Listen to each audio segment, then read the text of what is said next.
Episode 2 of HBO's We Are Who We Are was titled Right Here, Right Now, number 2. The arrival of Caitlyn's period accelerates her secret desire to experiment with her gender expression and to flirt with girls, test boundaries with her boyfriend Sam, and to spar with her father Richard. As she and her brother Danny continue to clash with their mother Jenny, Caitlyn's relationships with both her dad and Danny's best friend Craig deepen. Later, Fraser discovers Caitlyn's secret, which forever changes the nature of their relationship. Hey, what's going on, everybody, and welcome back to my channel, Movie Files. Elliot back again with episode 2 review of HBO's We Are Who We Are. This one was Right Here, Right Now, number 2, a different perspective of the first episode, but in Caitlyn's perspective. So very excited to let you all know what I thought about this episode in this spoiler discussion. Before we dive into the details, as you can see on the screen now, make sure you're following me on all my other social media accounts.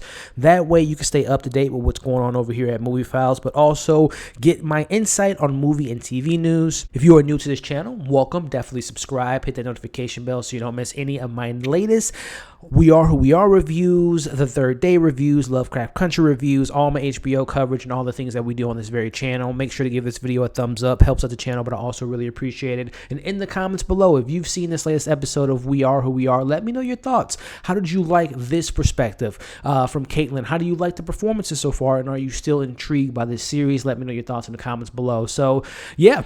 As I mentioned in my first review, I kind of knew what I was getting myself into with Luca Guadagnino, the way he handles his movies from what I've seen, Call Me By Your Name and Suspiria.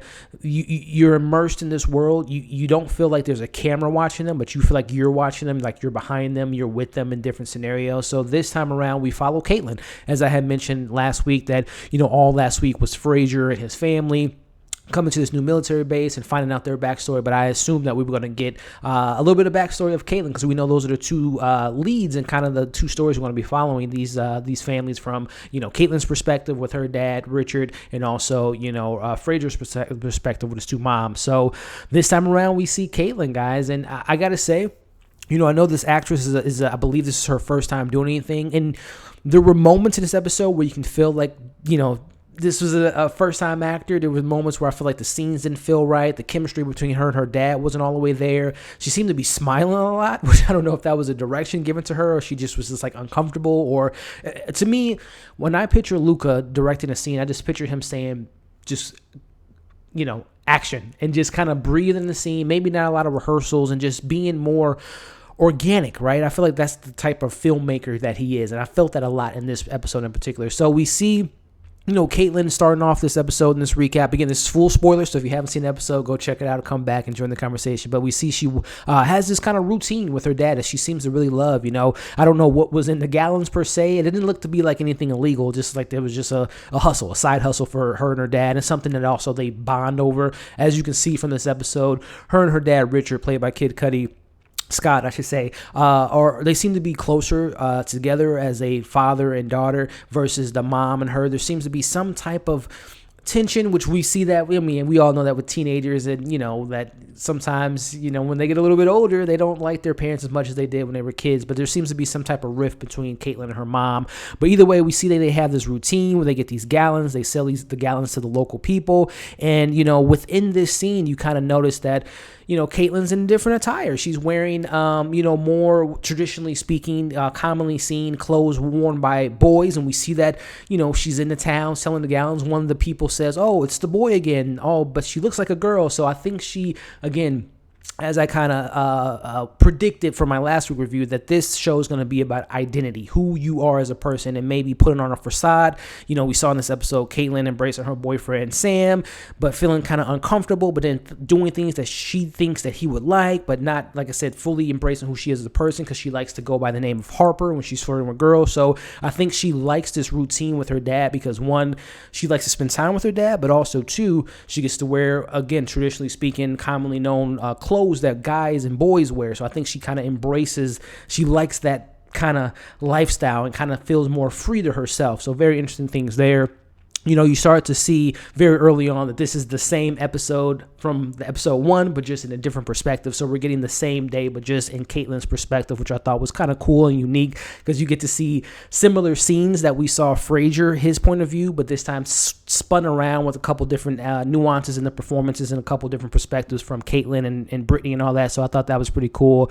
But as we kind of move forward, we do see, them on the beach, the scene again with the beach, and how Caitlyn and Sam, her boyfriend, hooking up. And again, she feels kind of uncomfortable about him, coming on to her, because again, this is about identity. She's experimenting with her, her liking boys, liking girls potentially. So you see that she's not fully comfortable with what was going on there. We see that scene where Caitlyn had, Fraser walking in a different perspective, and Brittany seems to be very flirtatious with a lot of the people in the show so far. But we see that Caitlyn has a particular moment, a big moment for her becoming a woman, which is she gets her period for the very first time, and she gets the little wipe from her friend, and she buries that wipe in the sand. I might be thinking too much into it, but I took that at that scene because it kind of, Luca kept that on that shot. To me, that was Luca saying like that was her maybe burying herself as a young girl and becoming a woman. I don't know. Might be digging too much into it. Let me know your thoughts on that scene there. But as we kind of move forward, we get a very kind of call me by your name moment where they're at this kind of party or whatever. And her brother, I believe his name is Danny's kind of sitting back, reminding me of Timothy Chalamet, sipping a beer while, she's on the dance floor. Just very call me by your name moments. But within this scene, we see this guy approaching Caitlyn and trying to flirt with her. And, her boyfriend steps in. Her brother's just kind of sitting there and just like, you always seek attention. They seem to have some tension. There seems to be only people in this family from Caitlyn's family that seem to like each other is her and her dad Richard, but everyone else seems to be at odds with each other or some tension there. Seems like Caitlyn's mom misses Chicago. She wants to go back there, and her son aren't talking, and Caitlyn and Danny aren't the best of friends. So there's a lot of tension in this family, to say the least. So we see Kate using a tampon for the first time, kind of embracing herself as a woman. This is a new thing for her, and kind of, halts plans with maybe her and her boyfriend going a little bit further. Her, again, becoming a woman and not becoming the person she might want to be, a boy, and her having this period might,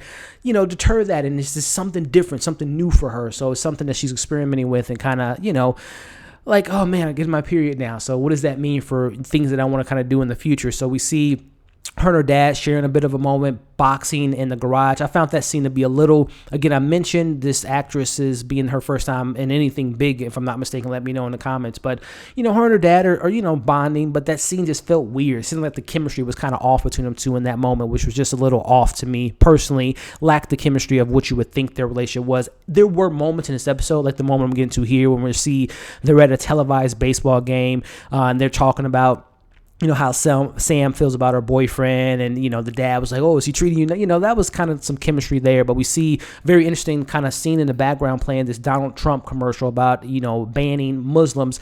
And something also that goes with Donald Trump is just, I wonder, is this show going to tackle politics and how like people in the army view the president? And this was, I think the show takes place in 2016 in the mix of, Trump getting into administration, into the office. So I really wonder if this show's going to dive into the politics of what's going on during that time. But, she tells her dad about getting her period, and that she didn't tell her mom about it. Again, that her and her mom don't seem to have the best relationship from what I gathered so far.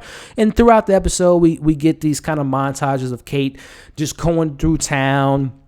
She misses her routine with her dad. She missed when he goes off to do the gallon thing, whatever they're doing there, which again, I think is really important for her because it's a bonding moment for her dad, but also she gets to wear clothes that she might feel more comfortable in. We see that she goes to visit her friend Craig, which it seems like her and Craig have this really brother and sister-ish relationship, but it seems to be maybe something else there in regards to their relationship there. And we see at this time that she's hooking up with her boyfriend, and she seems to be more embracing the relationship, and she's in more control. What they were kissing and everything like that, and it kind of caught him off guard. So again, I think she's in a stage now where she's experimenting with everything. She just got her period. She's wearing men's clothes. She's hooking up with a boyfriend. She's flirting with girls. So she's just at a very young age, at a young girl's life, where she's just discovering who she is as a person, which I love how the show kind of expresses that within the episode. So really interesting moment here. This is what I mentioned about Richard in the military and the politics behind the show. We see that he orders some Make America Great Again hats and gives one to his daughter and gives one to himself, and they're kind of embracing it. Seems like they are pro-Trump. This is obviously prior to him getting in office and stuff going down, but it's interesting to see this kind kind of dynamic of their political stand. As we kind of move forward, we get the scene that played out where Fraser was kind of spying on Caitlyn, and we see that Caitlyn was talking to that girl, calling herself Hopper, and he kind of sees that. And within that scene, he kind of calls her out, right? And says that, you know, the way you're going about it isn't the best way to go about it, because he kind of knows her secret that she likes to flirt with both boys and girls, and she has this kind of seeking who she is as a person. So I kind of like that moment, and we see that scene kind of play out. But as we kind of wrap up the episode, we see that, you know, Fraser gives her a gift. She throws it in the trash initially, takes it out, and you realize the gifts are clothes. And it's, again, traditionally speaking, it's men's clothes, you know, and she at first doesn't embrace it. She throws it away. Her brother wakes her up in the middle of the night. They go on like this zip lining thing, and I think another symbolism of her letting go, right? Because her friend Craig says, just go ahead, be free, and let go. And we see her going down a zip line. And as we kind of wrap up, we see the episode end with Fraser creepily. He was being creepy this whole episode, especially when he was like looking in his window. We see Fraser creepily looking at her across the way as she puts on the clothes. Again, from that last scene with her friend Craig saying, let go, she's now letting go and wearing the clothes that she feels more comfortable in. So again, a slow episode, but again, I knew what I was getting into. I love the way Luca makes you, like I said, you don't feel like there's a camera on the characters. You feel like you are the camera. You're seeing a peek into their lives. So I enjoyed the episode. I know it's probably not going to be for everyone. Again, the acting by the young actress wasn't all the way like captivating, and again, I think that's kind of purposeful, because I think Luca wants the show to be as organic as possible, and that may be a positive and a negative, because you might get moments where you feel like the characters are just kind of stiff and kind of uncomfortable because they are new actors. But at the same time, it puts you in the perspective of she's a 14-year-old girl and she might be uncomfortable in the scene because what she's doing. So I think it kind of plays into the show, but also plays into the lack of chemistry at some moments and lack of just kind of being, you know, a pro, as some of the other actors might be more seasoned veterans in the acting department. But I'm very intrigued to see where this story goes with Caitlyn and her embracing more of the Harper side of her, and or I should say, you know, her feeling more comfortable with herself. So excited for that, and really excited to see, you know, Caitlyn and Fraser, how their relationship's going to play out, and how Brittany's going to play into that, and Craig, and, you know, Danny, her brother, and her boyfriend Sam. So I'm all for it, guys. I'm really intrigued in this show, and I think this show is going to be really powerful at the end of the day. But I will say I thought the episode 1 was slightly stronger just because Jack's a more seasoned veteran. I thought that his dynamic with his moms were a little bit more interesting. But, you know, the Caitlyn stuff is really intriguing. Not as strong as Fraser's story, but I hope that, you know, by episode 3, they're going to both be friends. We're going to get more even time with both characters and also the supporting characters. So I enjoyed this episode, but I want to know what you all thought about this episode 2 of Who We Are. Let me know your pros, your cons, what things you like, what things you didn't like, and will you be back to check out episode 3? So as always, like, share, comment your thoughts below. Subscribe to the channel if you haven't already. Hit that bell so you don't miss any of my reviews for this show, The Third Day, Lovecraft Country, The Boys, Raised by Wolves, Ted Lasso, and all the wonderful things and movies and live streams that we do on this very channel. Hope you all enjoyed this review. Hope you're staying safe. See you on the next video, and take care.